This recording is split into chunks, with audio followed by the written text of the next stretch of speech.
की कृपा करें। जय श्री राम।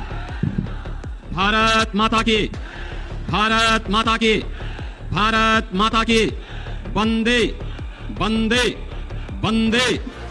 मंच पर उपस्थित उत्तर प्रदेश सरकार में मंत्रिमंडल के मेरे सहयोगी श्री जयवीर सिंह जी, श्री गिरीश चंद्र यादव जी, राज्यसभा की माननीय सांसद श्रीमती सीमा द्विवेदी जी, भारतीय जनता पार्टी के जिला के अध्यक्ष श्री पुष्पराज सिंह जी, विधान परिषद सदस्य श्री सत्यपाल सैनी जी, माननीय विधायक श्री रमेश चंद्र मिश्र जी, पूर्व विधायक श्रीमती सुषमा पटेल जी, एमएलसी धर्मेंद्र भारद्वाज जी, भारतीय जनता पार्टी के लोकप्रिय प्रत्याशी श्री कृपा शंकर सिंह जी, भारतीय जनता पार्टी और एनडीए के हमारे सभी सहयोगी दलों के पदाधिकारीगण, भारी संख्या में उपस्थित इस मुगरा बादशाहपुर के उपस्थित मेरे सभी बहन और भाइयों, आज मुझे एक बार फिर से जौनपुर की इस धरा पर जौनपुर संसदीय क्षेत्र से जुड़े हुए मतदाताओं से अपील करने का अवसर प्राप्त हो रहा है। बहन और भाइयों, इस विद्यालय में मुझे इससे पहले भी आने का अवसर प्राप्त हुआ था और तब विद्यालय के संस्थापक की मूर्ति के अनावरण कार्यक्रम के साथ ही अन्य समारोहों के साथ मुझे जुड़ने का अवसर प्राप्त हुआ।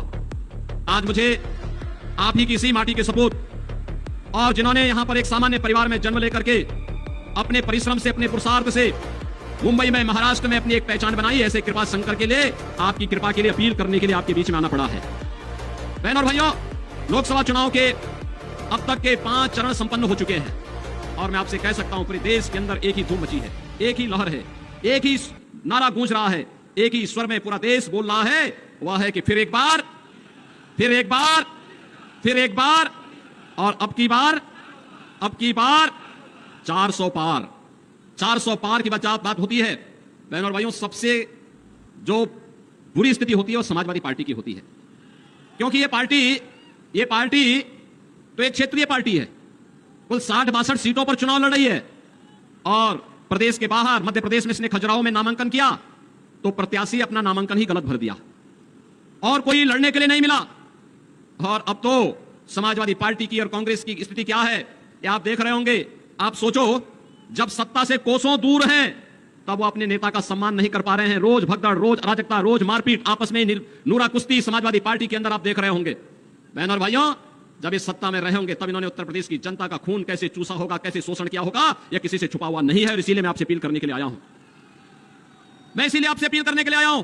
लोकसभा चुनाव के 5 चरणों के माध्यम से आज भारतीय जनता पार्टी 400 पार के लक्ष्य को प्राप्त करने की ओर तेजी से अग्रसर हो रही है और इस 400 पार के लक्ष्य में हमें जौनपुर सीट भी चाहिए। इसी के लिए आपसे अपील करने के लिए मैं आपके बीच आया हूं। वैसे जनता जनार्दन स्वयं इसका जवाब दे रही है। जनता कह रही है 400 पार मोदी जी को इसलिए मिलेगा क्योंकि जनता की भावनाओं का उन्होंने सम्मान किया। तो ये सपा कांग्रेस के लोग पूछते हैं कौन सा सम्मान, तो जनता कहती है जो राम को लाए हैं हम उनको लाएंगे। तो राम को लाने वाले कौन है? मोदी जी। और 500 वर्षों का इंतजार समाप्त कराने वाले कौन है? मोदी जी।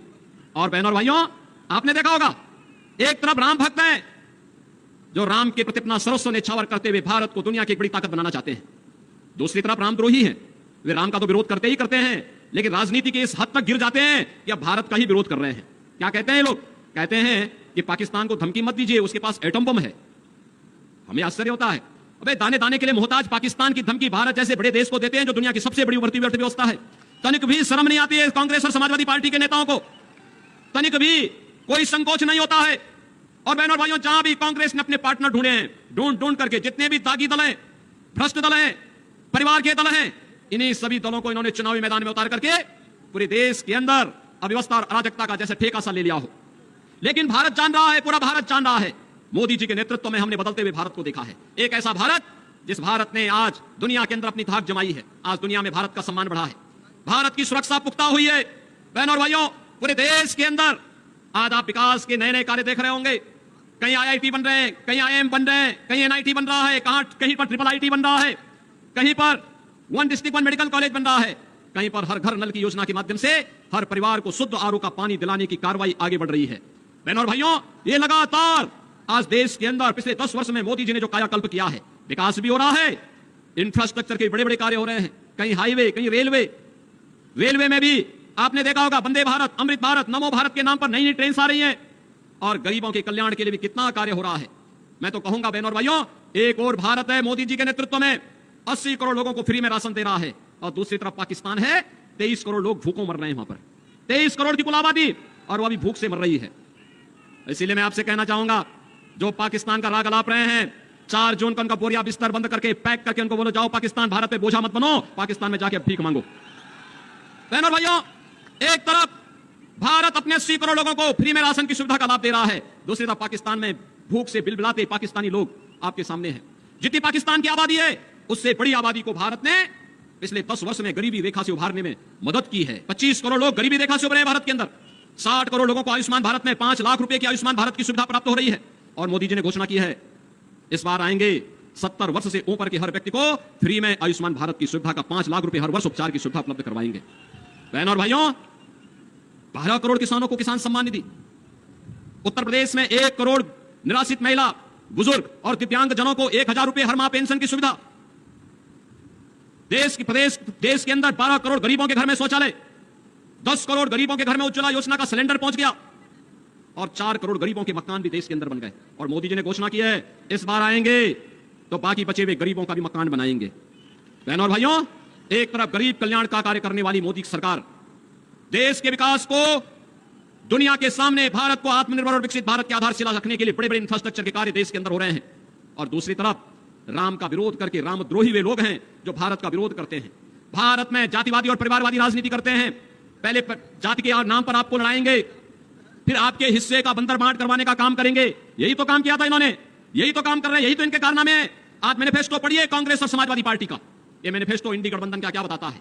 ये मैनिफेस्टो बताता है, इन्होंने कहा है कि अगर कांग्रेस की सरकार आई तो अनुसूचित जाति, जनजाति और पिछड़ी जाति के आरक्षण को ये लोग मुसलमानों को दे देंगे। क्या आप इसको स्वीकार करेंगे क्या?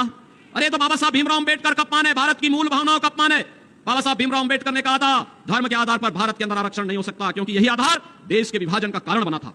और दूसरा, ये लोग क्या करना चाहते हैं, इनसे पूछा जाता है क्या करेंगे, तो बहनों और भाइयों ये कहते हैं एक झटके में, क्या कहते हैं?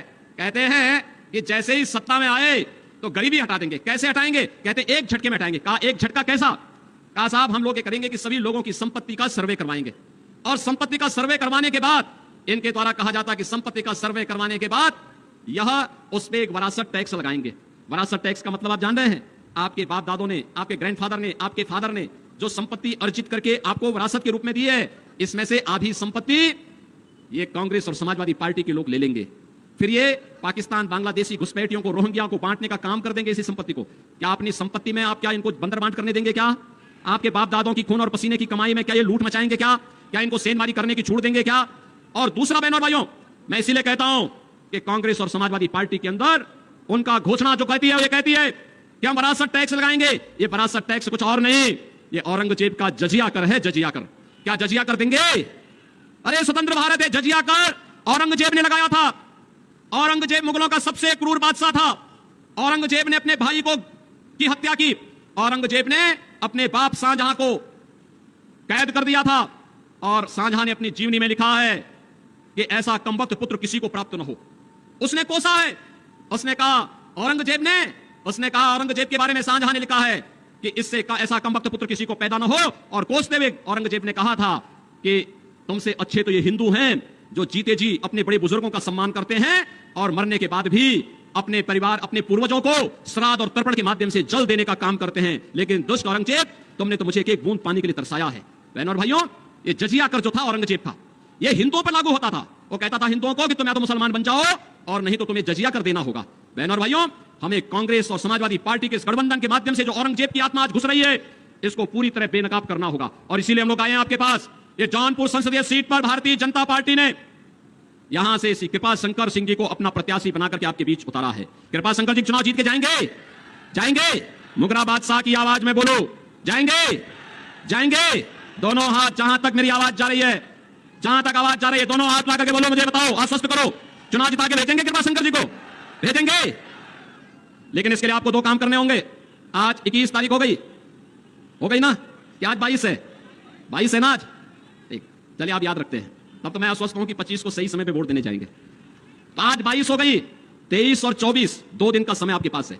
इन 2 दिनों में कितने लोग ऐसे हैं जो कमल चुनाव चिन्ह के साथ फिर एक बार मोदी सरकार बनाने के लिए 10-10 घरों में जाकर के प्रत्येक सदस्य से मिलकर के कमल खिलाने का आग्रह कर सकते हैं? कितने लोग हैं?